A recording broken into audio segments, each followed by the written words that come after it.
Welcome to the RAG Podcast, the weekly show where I interview recruitment owners who are prepared to tell their unique story of growth. This is all in aid of helping future and existing recruitment businesses who are looking to do similar things. Now, growth means different things to different people. So by tuning in every week, you're no doubt going to find information that's relevant to you.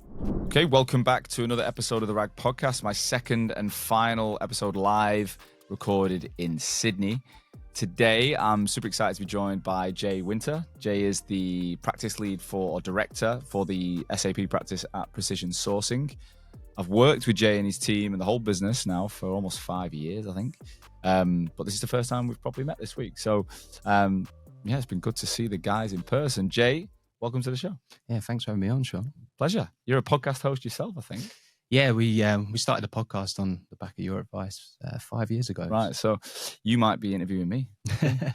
Jay, I've given you a very basic intro. Just give us a better version of that so people who don't know you understand what you do, and then let's go back and tell your story. Yeah, so I joined Precision Sourcing about 10 years ago, and no recruitment experience, but basically, like now, I'm obviously the practice director at Precision to look after the SAP team there. We're a team of we've been as much as 8. We're at 7 at the minute, and looking to grow at the minute. And the team, we've been really, really consistent over the last few years. We've had a consistent result of over $4 million for the last 4 years. So that's where we are. Pretty good. Pretty good. Well, let's go back a little bit and tell your story, because you're from the UK, from Kent, I believe. Yeah. Tell us the brief story of getting to, like, what were you doing when did you decide to go to Australia? Yeah, so I went to Canterbury Christchurch University. I'm from Ashford, in Kent, and basically I wanted to be a teacher. And there was a guy called Paul Turner who came over from the States, and he had a football business in the US. What was it called? It's called PT USA. So, I know. I used to work for Challenger Sports in the US. Yeah, so coaching, really similar, yeah. Or like people know Camp America as well. Yeah, very similar thing. So he went round to universities and basically plucked coaches out of there and invited them over. Pretty much like cheap labour for him, So I went over there to the States. I was based in Cape Cod, and then gradually worked up to Boston. So that was our strip in Massachusetts there, and. Anyway, working out there for a good year, I knew at the end of that I didn't want a career working with youths. Obviously, I wanted to be a teacher, but after that, I didn't want to be a teacher. But I did get the bug to travel. So anyway, I came back to England, and as I said, I'm from Ashford, but I actually moved to London, which is only 35 minutes away from Ashford, but I did see that as traveling and getting out the Ashford bubble. Yeah, I bet, yeah. So, joined my cousin Mark, worked for his company for 6 months just to earn money to travel. I was doing post-production. I was basically making teas and coffees and working on shows like X Factor and Total Wipeout. That's what their company called. They're called the Farm Group, and that's what they. That must have been fun though. It was cool. All that going. Yeah, it was cool. It was more the people there were class, and like my cousin Mark is a bit of an inspiration for me. He's we call him Winnie One. He's the oldest cousin, and so working with him and having that chance to experience the city life was amazing. It really just opened my eyes again to how big the world is. So then, like I said, after that, I went traveling. I went to New Zealand. So when us Brits travel, we tend to travel far. We don't realize what we've got on our doorstep or Europe. Traveled all around New Zealand. I had another cousin. Did you do Asia as well? I didn't know. I went straight to New Zealand. Reason being is one of my cousins was living in Queenstown. Right. And I went to see him, use that as a bit of a base, and then travelled all around New Zealand. And then one of my good mates from uni, Chris Ray, another inspiration of mine, but he was living and working in Sydney and playing for a club called Northbridge, playing a bit of football. And he said, "Why don't you come over, literally across the pond here? Why don't you come over and don't go to a hostel, come and stay with us?" And I did. I jumped on a plane and stayed with them. He was living with 2 guys that just got released from Morecambe Football Club. Oh, wow. And for all of a sudden I was surrounded by these, top level footballers. And he picked me up from the airport on Thursday at 6 o'clock. At 7 o'clock, I was on the training pitch and met a guy called Joe Hayward, who was the coach, and he ended up signing me there. So that was like my base. Did and you how get I paid started. then for playing? So When you got it? it's funny you say that. So we were playing in the National Premier League. So for the Brits that are listening, obviously there's a tier system in the UK. Out here, you've got the A League that's a franchise, so you can't get promoted or relegated. It's more like the MLS or whatever. Exactly, yeah, exactly like the MLS. But under that, each state have got the National Premier Leagues, which are tiered systems. So you've got MPL, MPL 1, which is like championship, I suppose, in the UK, then MPL 2, MPL 3. So Joe had took a local park team into the MPL, and we was in MPL 3, and we were the only club that didn't pay. Right. But what we did have was this unbelievable like brotherhood, and to this day, those lads in that football team, they're my best mates out here. Wow. And that's the reason why. What position did you play? I was centre back. Yeah, you look a centre back. Did you play? Did you play? Yeah, I was a midfielder. Yeah, I played for like Manchester Boys. Played for university. I nearly went to America on a scholarship actually, and then I just didn't have it in my head. I wasn't committed enough. When football got serious, I didn't enjoy it. Yeah, and my dad was an ex-pro, played for Everton. Oh, okay, and it's in the family, but I didn't love it enough. And I retired 30 years old. I just kept getting injured. I was playing like the highest level of amateur football in London, and just kept getting injured. So since then, I've played here and there. I literally played a game 2 months ago, 90 minutes, first time. Played fullback, which I never played in my life, but I loved it. And I can't lift my shoulder properly since. I've done some rotator cuff injury. I'm like, it's just destined for me to stop playing at nearly 40 years old. You still play? No. So at 28, I had a bad knee injury after 5 years of playing with the lads there. And I tried to come back after that. And the knee's like, I went to see a specialist recently. He called it a Christmas tree. There's all sorts going on in there. What was it, like a cruciate ligament type stuff? It was bone stress, a broken bone in there, cartilage damage, like you name it. It's That's what ended my dad's career at 29 was cartilage. He'd worn it away in both knees, but one of I think his left was worse. Sad, but it got you out here though, right? So how soon after joining or getting to Sydney did you get into recruitment, and how? So coming back to the football story, and this is linked to recruitment. Those, like I said, those group of lads were class, and like when you're talking about culture and talking about a group of lads that are just a brotherhood, like we would literally go out all the time. And so that Thursday when I joined, it was long weekend, and I remember it was 2012. And do you remember when? That's when I went home from Australia. Yeah. There you go. So do you remember when England played Italy in the Euros and Pirlo scored that chip penalty? Yeah, I remember. Yeah. So it was that long weekend over here, and we went out and basically had a 5-day bender, and I spent every single penny that I had, which meant that I needed to get a proper job. Obviously, football weren't paying, so I went to the city, and through my travels in New Zealand, there was a couple of people that worked for this energy company. It was an energy broker company called Make It Cheaper, and I just remembered them in the morning. I said, "Oh, reached out to them. Have you got any jobs?" Like, I'm brassic. I've got no money at all, and they said, come into the city and have an interview. So I borrowed my mate Chris's shirt and literally went to. I hope he's a similar size to you. That way, literally, borrowed his shirt and bought a pair of blackout trainers because if I didn't get the job, I wanted to wear like. Yeah, you don't waste your money on a pair of shoes. We called them shit flickers back in the day. We went to the Big W and got some shit flickers. They were like plastic shoes. I'm telling you, bad. So got this. Went to this interview and it was 15 minutes, and I came out with a contract, and it was literally a paper contract back then. And I remember it was 40,000 Australian dollars, and for someone that's traveling and like straight out of uni and literally been brassic, I was oh my god, this is unbelievable. Signed, literally started on the Monday, and that job was it was a call center, Sean. And to this day I remember the metrics. It was 400 dials. It was 100 connected calls, 40 conversations, 25% close rate, 10 deals a day. That was getting people to do what? Change energy supply. Yeah. So classic. I used to knock on doors in the UK for a company that had like an energy division, and I was in the charity division, but it was the same thing. You had to knock on 100 doors.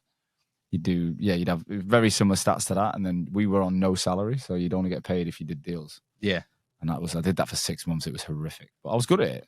Really good at it, but it's a terrible job. It's just I don't know. It's something that you do, and like to be honest, I I absolutely loved it because it taught me the fundamentals of sales, and you How just long were learn you it there straight away. So I was there 2 years. Well, 1 year, 11 months, and 3 weeks. Oh God, precise. So precise because I remember they basically sponsored me. Yeah. And after 2 years in, you could apply for PR. Yeah. And I remember I was 1 week away from applying for PR. And make it cheaper, they lost a huge contract with Origin Energy, and 46 of middle management got made redundant. At that time, I was middle management. So yeah, I had no job, and I was literally like, oh my God, I'm about to go home. And obviously, when you're sponsored, you have to find another employer. So I had 3 months to find an employer, basically. Otherwise, I was gone home. But back to your question, like how I got into recruitment, some of those football lads that played for Northbridge, they were turning up in fancy suits, nice watches, and fancy cars. And I was like, what the hell? Like, what do you do? Yeah? What do you do? Yeah. And they said, oh, recruitment. I was like, what's recruitment? Never even heard of it. What is recruitment? And they said, oh, look, think of it as like a football agent. You're a middleman, basically. I was like, okay. And they said, you're never going to believe this. There's actually recruiters that recruit for recruiters called Rec to Recs. And I thought they were joking. Yeah. Anyway, so they gave me a Rec to Recs number, and I called them. Barton Mills, they're called. And and they put three companies in front of me. A company called Interpro. Yeah, I remember them. Yeah. And I remember they offered 70 grand for like a junior recruiter. There was a company called Ashdown Recruitment as well. I don't know if you heard of them. No. But I went along to that interview and again got the offer. Couldn't believe it. Never even done it before. And then I went to Precision, and they offered me the lowest salary out of all of them. But I really bought into the leadership team, and the commission structure was the best out of all of them. So yeah, decided to join. That sounds exactly like my journey back in the UK. Like I only got Randstad in Melbourne because no one would look at me. I had no sales experience I had like a few months. Wasn't really used. I was a PE teacher, so I'd become a teacher. Mm-hmm. And then when I went back to the UK a year and a half later, I got offered three jobs, exactly the same, all paying well. And then Venquis, who had joined, I loved the leader. I loved the way she told me we were going to work, but she offered me the worst salary out of the three. And I was always told, pick the person, not the money, because it'll pay off in this job anyway. Yeah. And it worked out well for me. It sounds like it's worked out well for you. Yeah. So was it Si and Jill and everyone the same that you met? Yeah. So Si, he was there. Jill was on maternity leave at the time. She's the founder of the business, and but she's been back for the last few years and been absolutely integral to the business. She's been brilliant, and Rick as well. But the other person that I really bought into was my old team leader, a guy called Ben Duncombe. He's to this day the best recruiter that I've ever worked with, and he pretty much taught me everything that I still use today. Yeah. So a lot of gratitude for Ben. So what were you brought in to do SAP then? Yeah, so I was brought in to do SAP, which was a desk and a market that Simon started 16 years ago, or probably 17 years ago now, when he first came over. So Simon Hes, obviously managing director, and then as he's I guess equity grew in the business, his responsibilities grew. So he hired people, and Ben was one of the first that he hired to take over that piece of the business. Then there was another guy called Michael Church. So I was the third. How big was the whole team when you joined? So that was it. So it was literally Ben, Mike, and myself. There was other recruiters before. What about any other divisions of the whole business? Was that? Yeah. So there was the data team, there was the tech team, and then software team. So we've always been between like 20 to 30. Yeah. I've always been that kind of small to medium business. Yeah. But yeah, in that SAP segment, there was only Ben and Mike. So I was, the third one that came in. Yeah. How did you take to it in the early days? Yeah, really, really good question. So it was tough. First 14 months, I really, really, really struggled. And if I reflect and I look back, the reason why is because I had that every no is close to a yes mindset from my previous job. Obviously, I was on an auto dialer, 400 dials a day, and 100 conversations. You've got to get in that mindset of, okay, that's a no, move to the next one. That's a no, move to the next one. So I had that mentality coming into Precision because I was like hard work and doing the most calls. I was doing 100, 120 calls a week. And I didn't understand why people weren't buying. And I remember one day it got to, month 12 or 13, and I was only done 5 deals in that time.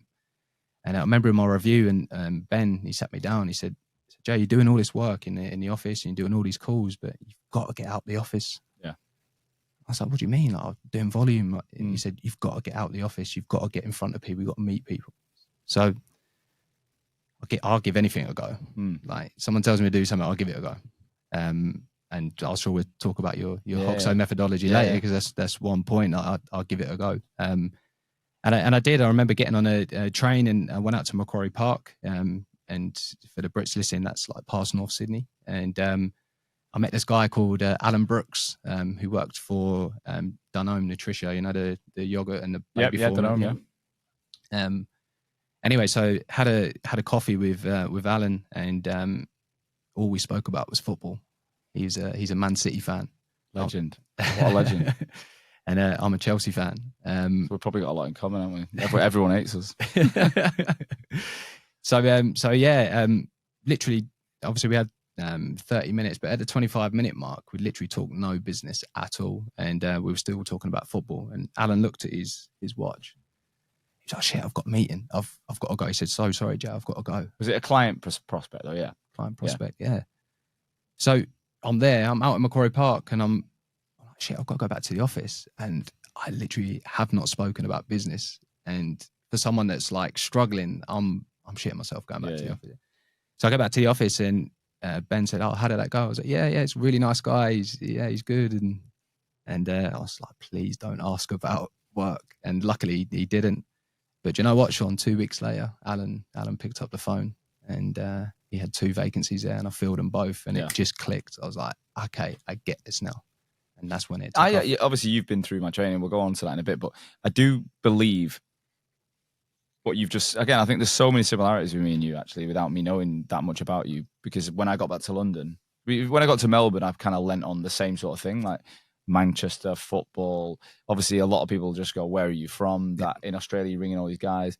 And I was pretty good at naturally building relationships. And I would talk about the fact that I'm here, I'm with my brother, I'm with my best mate, and we're doing this, and we've been to Asia. And I remember this guy, I used to work with a guy called Nick King in Melbourne, and I remember that one of the first few days I'm on the phone, and he's just laughing at me. This Aussie guy, and I'm like, "What are you laughing at?" And he was like, "Mate, you don't know what a fucking word you're saying, but you're going to be good." Pretty good accent, man. Yeah, not bad. But he was literally like, "You're going to be good," because I can tell you've got the spark. Like, and I didn't realize until I got back to London, because I didn't make much money in Melbourne. I did all right. When I got to London, it was fucking so hard. And I'm in this office in Trafalgar Square, opposite Nelson's Column, and there's only about 8 of us, and everyone else is just so professional. Yeah. And I'm this I'd been running around Melbourne having coffees with people. So I'm just like having a bit of banter on the phone. I'm talking about, and everyone thought I was an idiot. Yeah. I remember I'd go to the pub and they'd be like, "Here he is. He's come from Australia. Oh, tell us another story." Like I was just a big-headed guy. But 6 months later, when I started doing well, and 18 months later, when I was like top biller by a mile, the same people were going, "What are you doing different?" I wasn't necessarily making that many more calls. I wasn't really coming in earlier than other people. Everyone was pretty well oiled. And I didn't even know.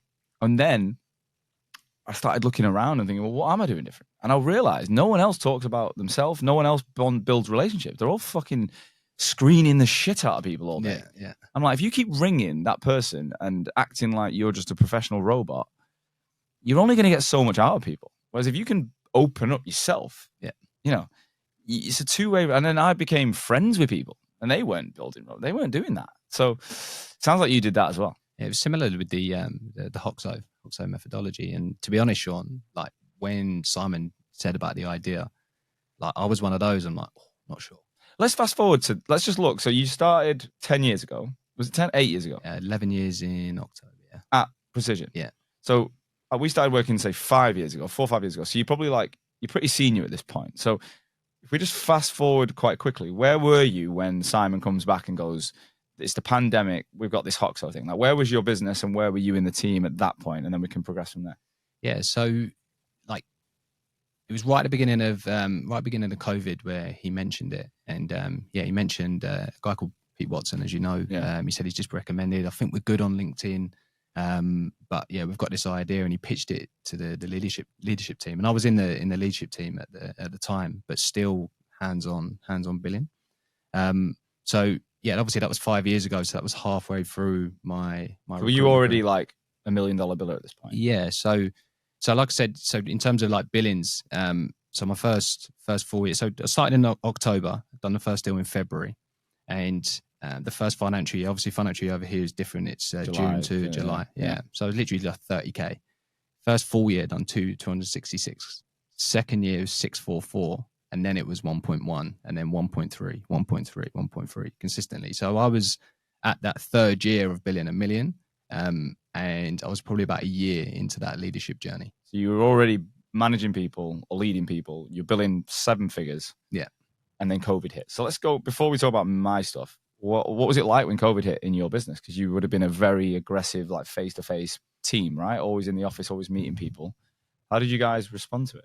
It was a big shift. But I actually think it's the best thing that happened for our business. There was 2 things that the message from the leadership team to the team was show a great attitude and do what you say you're going to do. Because people were asking, like, how do we keep our jobs? And that they were the 2 things that we relied on. And to this day, they're still the 2 things that we rely on. Yeah. Yeah. Have a great attitude and do what you say you're going to do. Well, I would say knowing Simon more than anyone in your business, like, it comes from him, the attitude he's got, like the energy, the enthusiasm, the positivity. I mean, he's hilarious. I've learned a lot more about him this week. Just how funny, like, the whole vibe of your office is. Like, it's a proper jokey. It's proper, like. Did you enjoy the office? Yeah, but some of the stories I've heard from Joel and him, and like, I'm not going to repeat them, but like, there's a clear, hilarious culture that you all enjoy, which is good. So Simon says, right, your attitude's going to keep your job. You guys went obviously working from home. Sydney was quite strict, maybe not as bad as Melbourne, I imagine. But where were you? Were you in Manly at the time? No, so I was in Neutral Bay. Right. So I bought my first place in Neutral Bay, which is just past North Sydney. Right. So yeah, literally like. Is that the other side of the bridge? Is it? Literally the other side of the bridge. Yeah, you could see the bridge from the property there. I only moved to Manly like 3 years ago, so it was a tiny little 1-bed. Me and my now wife were living in there, and yeah, it just went straight working from home. But it was actually Si and I. We actually still commuted to the office. It was just us 2 in the office, and everyone was remote. And the reason being, like, I needed that separation. Yeah, and given it was only 2 of us, it was fine. No one knew or set out. Oh, it was fine. Yeah, yeah. It was fine. Like, we just sat on opposite sides of the office, and yeah, it was fine. So when he comes back to you and goes, "Look, I've got this idea with this LinkedIn thing," you said at first you weren't really keen. Yeah, so like we were kind of active on LinkedIn. It was part of our strategy, and Greg Savage, who's obviously well known in the industry, he put it in our strategy. So we had to be active and out there on LinkedIn, and we thought we were pretty good. And yes, like I said, so I pitched it to the leadership team, and we didn't even know we were going to keep our jobs. I even went into Si and Jill and said, "Look, I get this. I've been made redundant before in my old place. If you like, I'm a high earner. If you need to make me redundant, like, I get it. I completely get it." So anyway, he pitched his idea, and he mentioned that you're going to be putting yourself out there even more, like your personal post, or they call it entertaining now. I'm not sure. Like, I'm from that kind of football culture changing room. The lads are going to absolutely kill me, like, if I do it. And they did, but like I said before, I'm just like, let's just give it a go and see what happens. But it's not all about that, right? That's just a part of the strategy. The majority of the stuff is business related, right? But it's that combination of the valuable, the credible, the entertaining. Like, it's having an actual strategy that blends personal and professional. Yeah, and you went for it. Yeah, and went for it. And the reason why I went for it, I talked about that kind of brotherhood we had at Northbridge. But there was one of the guys, Lee Jones, his name is. He's built his own business. And he's a football coach, but he's built this brand called Jonah Football. And he'd done that. He started with a bag of balls, and he was just coaching kids, and he's turned it into this revenue machine for him. He's got 8 different revenue streams, and sells merchandise, and he's absolutely killed it. But that was because of social media. Yeah. And the lads were slating him as well when he first started. he was, some of the lads are like, some of these kids can't even kick a ball downhill, and you're making them look like superstars. And so I was like, well, if he can do it, then I can do it. And he's I've never said this to him before, but again, it's like a bit of an inspiration for me. So that's why I just dived in and done it. And those lads in the change room slated me again. I've got this nickname Jay Wynter LinkedIn at the minute. But do you know what? The moment that was like pivotal for me, one of the lads that was slating me 3 years later, he's a recruiter as well. He come to me and was like, Jay, how are you doing this? So, and then before I know it, he's in our office and I'm teaching him your HOXO methodology. So. Wow. I'm interrupting today's episode to talk about our sponsor, Atlas, the only AI-first recruitment platform on the market. Now, imagine you had a genuine assistant following you around, listening to everything you said on the phone or in meetings, and then doing all the admin for you that you don't want to do. Well, that is actually possible now through Atlas CRM. It's the only platform with fully integrated AI, so there's no note-taking whatsoever and no need to buy any additional software. Now, they've got so many amazing features. Specifically, they've got AI-generated interview notes. That means Atlas AI provides comprehensive interview notes minutes after a call ends, detailing every question asked and responses given. This includes a highly accurate transcript and a recording option, so you never have to rely on taking ridiculous notes while you're on the phone. You can listen intently and get the best notes afterwards using AI. Okay, so Atlas is brand new to the market and launching so rapidly. For the first 200 members, they are offering what's called a founder's license, okay? And the founder's license is going to be a 40% discount for life, okay? And it's only for the first 200. Now, if you want to be in the first 200, you're listening to this episode through the RAG, you're going to have a great chance. Go to www.recruitwithatlas.com/the RAG and sign up on that page. All right, let's get back to the show. So yeah, that was the moment for me. I was like, okay. So when did you start? Like, tell me, because people don't really understand how it translates to business. So like, talk us through some of the early wins that you got that made you, because I think in the early days you do need to see some form of wins to believe in it. Yeah. No matter what I say, you have to see it. So what did you see that made you then take it to the next level? You've got the obvious ones where like candidates, so you're sitting in their subconscious because you're constantly in their feed. So you're connecting with candidates in your market, and they reach out. So all of a sudden you're getting inbound candidates, and in Australia, especially in our market, it's very, very candidate short. So you need to work differently. You can't just put out an advert, get 3 CVs and send. So you need to work differently. Some other more like recent quick wins as well was, yes, obviously the business coming in. So clients picking up the phone and you've got this job. I've seen you on LinkedIn. And like I said, we've stopped tracking like ROI now because it's just part of it. Now the more recent ones. Now obviously this is after 5 years of doing this. It's a great point though, because some people they can't even imagine 1 year, never mind 5. Yeah, there's more recent ones. We launched a podcast and we do in events as well. But I'll give you an example. So we done a podcast with an SAP architect, and he was sharing his view around some new technology. Okay, we sent that out and put it on LinkedIn. It's went in our newsletters. We're sending that out. So it's all value. So it's championing him as an architect, championing his views, and it's giving him kind of exposure to the market. So he loves it first and foremost, right? He's a hiring manager, so he's used us for vacancies. So that's first and foremost. Anyway, we get a call from him 6 weeks after the episode was released.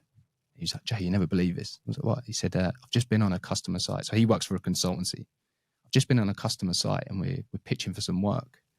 And the hiring manager there, he recognized me and he said, don't worry, Mark, I've already seen your podcast and we think you're fantastic and you're going to get the work, basically. Wow. So he's buzzing, and obviously he's calling us, and then like, who's he going to use when he's got vacancies, So he's won work, and then obviously it's going to have a knock-on effect to us. Yeah. It's like you're making money, you're helping others make money, and then it comes back to making more money. Yeah. And we've got another story more recently as well. So there was one candidate, he got made redundant from a big drinks company, Lion Nathan, got made redundant. And he'd been there for 20 years, never worked for another another business, and he was a senior kind of program director. Anyway, we met him for a coffee, and we were proactive, and we got him out to our clients. And one of our big clients, SAP, they came back, so yeah, we've got an opportunity, we want to interview him. But he actively watched some of our podcasts on YouTube, and there was a podcast there where the client was talking about stakeholder engagement, and he basically pulled some of those insights, used that on his interview, and ended up getting the role. Wow. And I didn't know that until I met him afterwards, and he was halfway through his contract gig, but he was just like, you're adding value in so many different ways. So again, that's the kind of stuff that Hoxo's given us. One of my clients, Ryan Kelly, who I've worked with for years as well, he came with us yesterday. I was with Cy and the boardroom members, and he's in Melbourne, English guy. And I can't remember this, but like the first time I spoke to him in 2019, I said yesterday, we connected in 2019, you worked with me in like 2020, 21. And he's like, yeah, I rang you because your podcast was the reason I quit my job and started my agency. I was like, wow. So yeah, without your show, I wouldn't have had the confidence to do it. And I'm like, think about what he's gone on to do in the last like 6 years, and like the money he's made, and you don't know the impact you're having, but you've got to go out there with the vision of trying. Like I just, even now, like every day, it's like, can I add value back to this industry? Can I inspire people, educate people? Because I don't know where it's going to go. I don't know, there's no boundary to it. Yeah. So if we go back to so you mentioned like at this point, you've already got like 4 million in 4 years or whatever when you're starting this. So then what has happened since then? So since the pandemic, you've consistently built over $1 million a year. I think it's 8 million in 7 years you've done. Mm-hmm. And you've now built a team up and you're managing like 7 people. So talk me through like how the hell you do that. Like what are your fundamentals to staying so well, like so consistent with billings as well as getting other people up to standard? Yeah. So coming back to that, the team, when I joined, there was Ben and Michael. So Ben actually left the business and started up his own business, and then Michael soon followed. So all of a sudden, I was on my own. So I actually got back on the tools, and then he saw the delivery capability, and he was like, "It's fine." Went back to his MD role, and then my colleague Abby came back from maternity leave.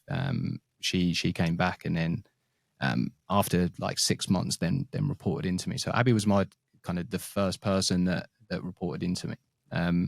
So initially, when I'm in that kind of leadership role, when you're focused on your billings, because at the end of the day, that's where the money is, right? Yeah. And as you're adding heads, your time gets less and less and less and less.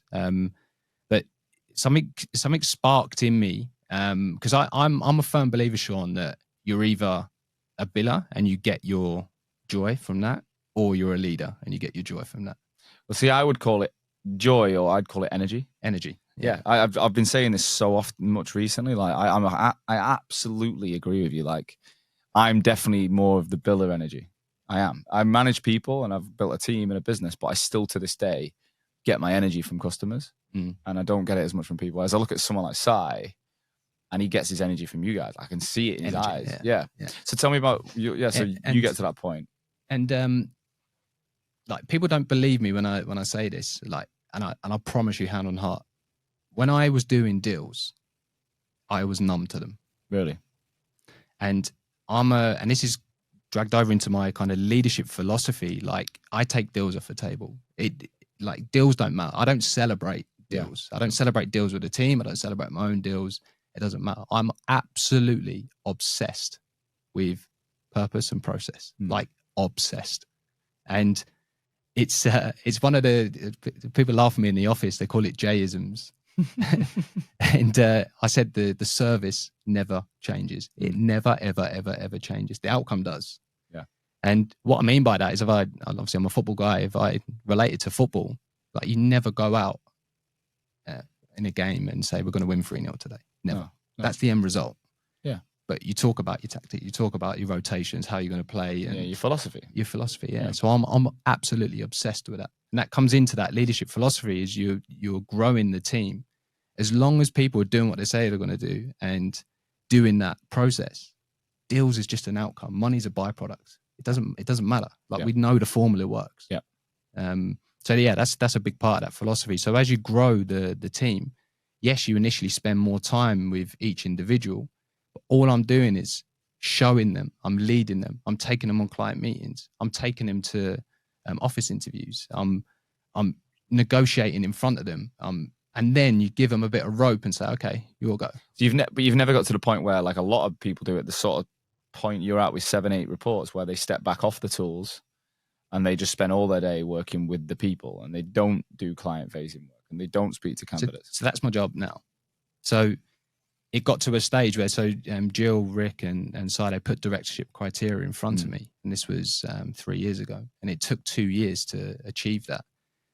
But essentially, what they were doing was they didn't want one person billing. That's a huge risk, or So they wanted. So what I had to do is build like sustainability. So if I got run over by the bus, or our top biller now gets run over by a bus, there's still a team.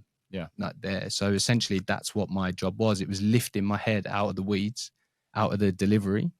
Yes, still selling, bringing on vacancies and like passing them onto the team. And I had a large contractor book, so you're kind of still earning off your contractor book. But gradually, as the team get better, obviously your contract book goes down and down. Diminish, now we're at the stage where I was a individual $1 million biller, but now we're a team billing 4 million, and we're consistent. Even through a downturn, we're still billing the same. So 4 million from 7 people. Yeah, that's pretty impressive. And you're not contributing any deals anymore? No. So it's more bringing in business. So this year I've brought in over $600,000 of business. So 21 vacancies that have been placed. So it's still, I go on meetings. I like run the meetings. And what do you think is the USP of your team and your business and Precision when you're in front of clients, especially with the work we've done together, where the branding is so? I think you stand out head and shoulders above most clients in this country. Never mind, in the world. But how do you use that to your advantage? And how do you communicate your purpose, your vision, your philosophies to customers so that they think, I do want to work with you. I do want to put my trust in you. It's not saying it. It's actually doing it. Right. And it's value. You offer value. It's an old analogy that if you buy someone a beer, they feel obliged to buy you one back. Yeah. So if you're calling a client or you're meeting a client and you're giving them something, whether it's insights on the market or inviting them to an event or inviting them on a podcast and giving them value, you're sitting in their subconscious. So when they're looking to hire, they're going to come to you. So that is, like I said, I'm obsessed with that, obsessed with that process and giving value. So we never ever I've not heard my team reach out to a customer, have you got any jobs? Yeah. It's just like, and that's what's happening though. Like across the world, people are still doing that. They're still ringing, having transactional conversation. Yeah, transactions. It's like, that's just, you're only ever going to be the guy that filled that job once if you've got that transactional mindset. Yeah, and I know, like historically, people have grown like recruitment companies. There's recruitment companies like before COVID that got to 100, 120, 150 heads like overnight, basically by being transactional and like blasting people's CVs in managers' inboxes and just dealing with the consequences. But like obviously, it does work. Has worked. You can make a lot of money from it, but I'm not sure it's a fun, sustainable. It's not a way. It's not a values-led way of work that I would personally want to do. Yeah, exactly. And that recruitment company I'm talking about now, they're struggling in this market. So Sydney's exactly a small place. I mean, it's a big city, but it's not. There's a. I think it'd be quite easy to burn bridges in Sydney, and over a few years, you'd burn through a lot of data. You'd find it more and more difficult as time goes on. I always say this about like the whole automation and mass email strategy that specking CVs at scale. I'm like, you might get some wins. Let's say you send 1,000 email, you get 10 bites. It's like, that was good, 10 bites in a day, but 990 didn't reply. Perhaps even blocked you. Yeah. Perhaps just put you on a blacklist. Like, I'm not saying they all will, but people don't really think about the downside of consistently burning data. I think if you had a purpose of just money or a deal, then you'd probably be more geared towards that. And that's what I'm saying. Like take that off the table. It's not sustainable. Like take that off the table and be obsessed with the process and obsessed with value. And that is sustainable. And like you can see with our team, like the longevity there, because they enjoy it. They generally enjoy coming to it, and you've experienced it this week. You've got. I mean, I came in on Monday, didn't I, and saw like your sales presentations and people presenting back to me on the methodology, but there's just a general energy that I think is special, and I could see it from the UK, but it's different when you're here and you see it in person. You all, you know, what Sai's done and you've done is you've created a methodology, a process that it's non-negotiable, right? Yeah. A lot of recruitment companies, right? They buy all these tools from Poxo to Odro to you name it, all the latest tools, and they give them to their team and say, like, do what you want with it, pretty much. They might say, we want you to do this, but once someone gets to a point of they're billing quite well, they're like, well, he can do what he fucking wants because he bills £500,000 or whatever. That's dangerous. It's so dangerous because what you're saying is you've got no strategy, no structure. You're just a collection of individuals that at any one point could go, and they're all working completely different ways. Whereas if you are going to sell a business in uncertain times moving forward, the most organized, systematic, consistent, sustainable brands are the ones that people are going to be attracted to, not a few really wild rookies that can maverick their way through cash. Mm-hmm. So you're now a director. So congratulations. That's been I'm sure it's been a couple of years, but it's a really good achievement. You're now bringing in substantial business without leading. You're a father. Mm-hmm. We talked about that. You got a little girl. Little 8-month-old. So I mean, I can talk from my perspective, and I've probably mentioned her on every podcast since because she's so important. But what's the impact of being a father for you? Yeah, wow, what an experience that's been. And what's her name? Ivy. Yeah. And even my wife, just watching my wife go through that as well, Lizzie. It's just been incredible, absolutely incredible, and it's given me a whole new purpose to life.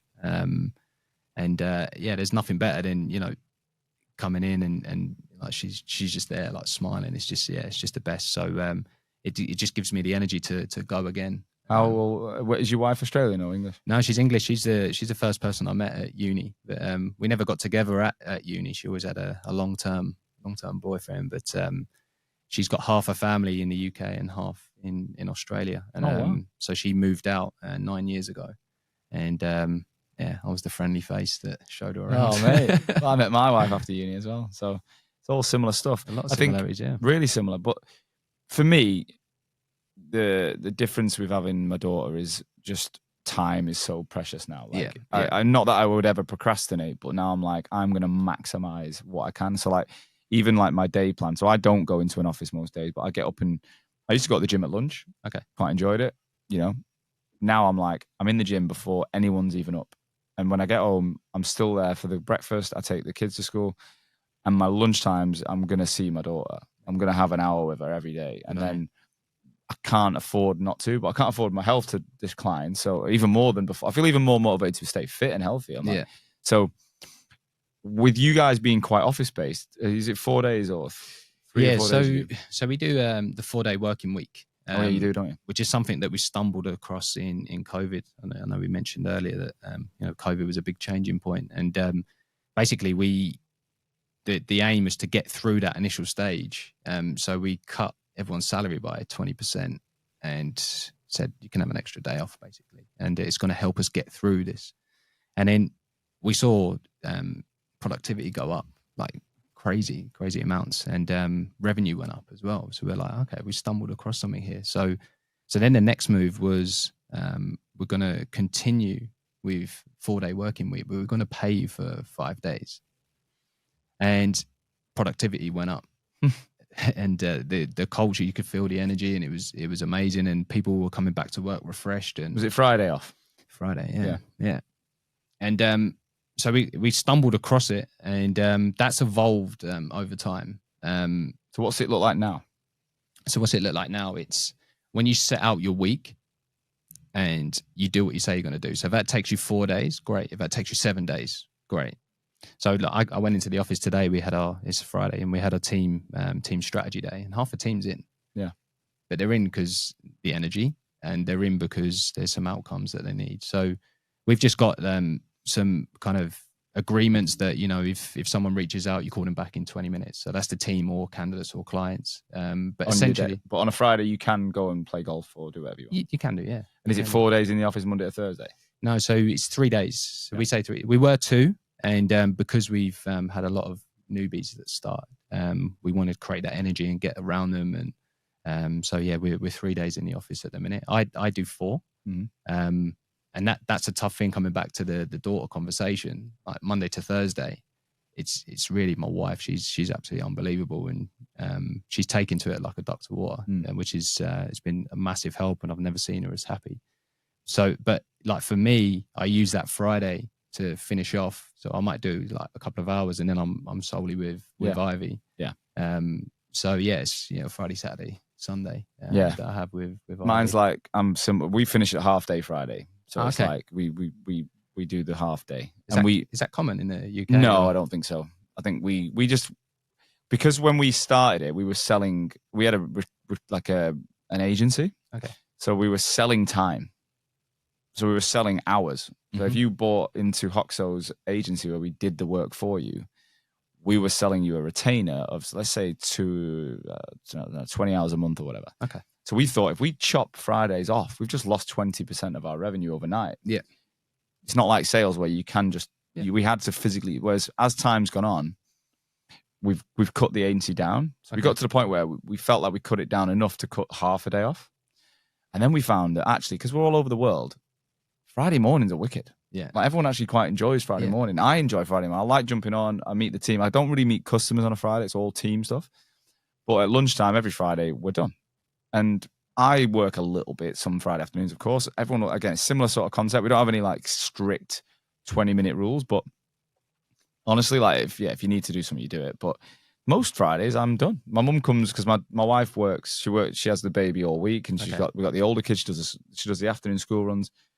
Friday she does a few hours at work in a salon she owns. Mm-hmm. My mum comes, and then at 12 I have some time with my parents and my daughter, which I love. And then Saturdays my wife works all day, so I have my daughter all day to myself, and that's like my favorite. Brilliant. That's just the best feeling. Saturday morning I'm like, obviously I love my wife to be there, but she has to work, and then me and Aries get on with all sorts. And then Sunday I've got my wife back, I've got my daughter, and then my stepkids are back, and it's just carnage. Yeah. So it's like, but that half day Friday is big. Yeah, it is big. And then coming back to the team as well, because you're empowering them. It's like you make your choice, and you're working with good people with good attitude, and they want to make it happen. They feel empowered, and it's a massive benefit. So that kind of 4-day week's been huge for us. And how are you finding now? Like, 'cause it does feel like, especially in Australia, from the meetings I've had this week, like back to the office 4 days is becoming quite normal now. Like, people are kind of introducing more of the old school, like the pre-COVID way of working. Are you seeing a bit of that in your own business and getting? Is it impacting you? So the leadership team's message was like, a meeting's not a meeting unless you meet someone. Right. Because you just get away from behind the screens, and there's recruiters that adapted quicker and it's paying dividend now, and there's recruiters that didn't adapt and it's not paying dividend, and that happens in any agency. But yeah, that was the message, and yeah, you're right. That's the common theme in Australia at the minute. It's CIO, CTO trying to get people back to the office. The government's trying to get people back to the office. Feel sorry for the little coffee shops. Well, it's good for the economy, isn't it? Like, people are out and they're meeting people, and they're buying sandwiches and coffees and shoe shines and all the rest of it. Yeah, London was decimated, but it does feel like it's getting back to what it was. Mm-hmm. I personally, we built a business that was remote, so it'd be impossible for us to go back. But so what do you do? Do you have days where you get together as a team? Yeah, so majority of the team is actually outside of the UK, so in South Africa, and we've got one in Philippines, one in Portugal. So we strategically try and get an annual meetup as a group, and then in the UK there's like 5 of us. We'll try and meet on a quarterly basis, and it just works. But again, I don't think we'd be very good at like a trainee rookie type. We couldn't afford to get like a young rookie into the business. Like, it wouldn't work. Yeah, we need you need people that know what they're doing pretty quick, and people that are super comfortable being at home most of the time. Yeah, it's a completely different business. Yeah, it's different. It's I don't know how people do it. It's tough. Like, So we've got two recruiters in our team, Abby and Bethany, and they work 100% remote, one in Brisbane, one in Melbourne. And I seriously don't know how they do it. It's a very, very different dynamic, well. And hats off to them. Yeah. You got to want to do it. Like, it's about personal preference, but I do think as AI, we talk a lot about AI and, brand and automation and all sorts, but I do think as it gets more and more and more advanced, as humans, we're going to have to try and lean into what we're only capable of, which is meeting people. Because AI can't meet people. AI can't look you in the eye and buy you a coffee, and it just can't do it. So we're going to be forced to think, well, what can we do versus the robots? We are. So I think you guys are already on it. Like, can we meet that person face to face? If you didn't meet him, it didn't happen. I think that'll put you in good stead. Yeah. So what do you see the future looks like for you in the business? Like, what are you guys? Yeah, I suppose what does one, are you in Australia forever? Do you see that? And two, how long do you see? Like, what's ahead? You never know. You never say never, Sean. And like what COVID taught me is you can't look too far ahead. I used to have these mad, outrageous goals, and basically what I'd learned was I was living I wasn't living in the now, and my wife taught me that as well. You've got to enjoy today. It's exactly what I used to be like. Yeah. But yeah, in terms of the future, I really feel that as a team, we're through that kind of downturn, and we've produced the same results. Like, if you look at it on paper, you'd never think that we went through a downturn. So we're at a solid base. We've got a solid amount of customers, and there's more business as well to win. So I just hired an external consultant to come out and look at our team structure. A guy called Ben Wood. He's been integral to the plan for the next 3 years, and we literally just had our strategy day for the next 3 years this morning. And there's a few tweaks there, and the only way we can grow now is by adding heads. And we've got one new starter joining next month. And then because we're in a real niche, I'm actively headhunting from other agencies as well. And I've only been at one agency, Sean, and when you go out and actively headhunt, you kind of learn the reputation that you built over time, and it really took me by surprise. If someone was listening that perhaps would be the right fit for you, like, do they need to recruit SAP now, or would they? So that's our niche. That's ideal. But in Australia, there's a lack of people, and there's a lack of real good recruiters. So it's coming back to those two fundamentals: good attitude and do what you say you're going to do. So if you've got that, like, we can teach you the formula. Yeah. But ideally, it'd be great. Why would, again, so if someone's in a job they're doing quite well, which is what you'd want, why would they come and join you? Like, little elevator pitch, like what would they get? Not talking about money, but like, what's the benefit of being part of your team? Consistent, stable team, consistent leadership, proven results. Like, our average billings across our team is 515K. And that's seriously good, yeah. And growth is like guaranteed growth. So like, what more do you want as a recruiter? Yeah. And is your daughter got a British passport? She has, yeah.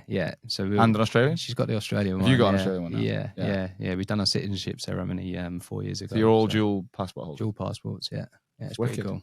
Gives you the freedom, doesn't it, to do what you need to do, and you can land in England, use your English one, walk straight through, do the same in Australia. Exactly, it's the golden ticket, and it just gives options, and like to give that present to Ivy straight away. And you live out in Manly now? Yeah, I live out in Manly. Yeah, so I've been there 3 years, Sean. So that was a good move. It's a good move for the family. My missus is happy there. You constantly get videos and photos all day at work, and they're always out. She's got an unbelievable mother's group, and it's been a good move for the family. And size around the corner in Manly as well. Yeah, it's quite a few of the precision team that are either there or moving there. It's not your eastern suburbs kind of backpacker vibe. It's more settled, but you still get that kind of Australian experience living near the beach. You got the high street's cool, the bars are good, the beach is good. Even though you've bought the UK weather this week. Oh no! If anyone's listening, I said it the other day, but genuinely, it has rained every minute of every day since I've been here. And as I'm here, the UK is having a heat wave. When I get home, the weather I'll get, I think, Saturday afternoon, England's nice, Aussie will be raining, and then as soon as I get Sunday morning, when I finally wake up from the jet lag, it's the other way around. It's going to switch this next week as well. It's going to be nice. Next year I'm back, and I'm, like I said, I'm bringing the family. Hopefully that's my plan. Just make sure you stay in Melbourne. 9 days. I'm not even going. I want to go north and guarantee it. Brisbane, Noosa, one of them. I'll come to Sydney, but I'm doing some time in the heat for sure. Yeah. Jay, I really appreciate it. Okay. I think you've already answered. One of the questions I'm going to ask you is like, if you could go back to being that guy who was, I suppose coming out of that redundancy from the energy company. You think you've already answered it, but I'll ask it again. It's like if you could go back to that guy and ask and give him some advice, what would you give him? Like enjoy the journey. Don't look too far ahead. And like I mentioned before, I was doing deals and I was numb to it. I was so far in the future, but yeah, enjoy now. Like my dad is probably my biggest inspiration. He's my best man at my wedding, and he always used to say to me, like, son, plan, do, review. And I would actually like add to that as well. It says plan, do, review, celebrate. Plan, do, review, celebrate. So yeah, like I said, my dad's a big inspiration, but that's the advice that I'd give to that person. Yeah. So you basically you double down on what your dad said and make it happen. I literally wrote on a post of mine this week, one of my clients wrote that same question to me when I was like, this is me landing in Melbourne. And I wrote the same thing. I was literally always in the future. I was always thinking, should I go home? I was always thinking, am I missing someone? I was never going, this is fucking good. Yeah. Never. Like even, yeah. And I probably did the same in my 20s through London. And I think having a kid has made me really just go, she's not going to be at this age for long. Exactly, so yeah. Every minute of every day is worthwhile. And that's why, look, 9 days it'll be away when I get back. I'm so excited to get back to him. It's life-changing. Yes. She's already, videos I'm getting this week of her, she's saying things she weren't saying when I was there. And I'm like, no, I need to see this. So Jay, thanks so much, mate. It's been a pleasure. I'll get you on again in the future. I'm so excited to see what you guys are up to. And thanks for, like I say, being such a cool client. I'm not just saying it, like you guys have been a breath of fresh air to work with. Even when you've started things and said, I don't want to do it, you give it a go. You've pushed through tough times and, you've seen the results. So well done. Yeah, and thank you for having me. And thank you for the Hoxo methodology. It generally has like changed our business. So appreciate it. That's the plan. All right, buddy. Take care. Thank you as always for listening to today's show. I truly hope that you got value from it. Honestly, it's the only reason I take time every week to ensure that my audience, you guys, future and existing recruitment owners, you're learning from each other to make this industry that I love so much stronger. And today's episode is brought to you by my business, Hoxo. I'm the CEO and founder, and we're on a mission to help brand recruitment agencies and their people better. I want to help people have the tools to stand out in the most competitive markets in the world. So I'll see you again next week with another episode. Catch you soon.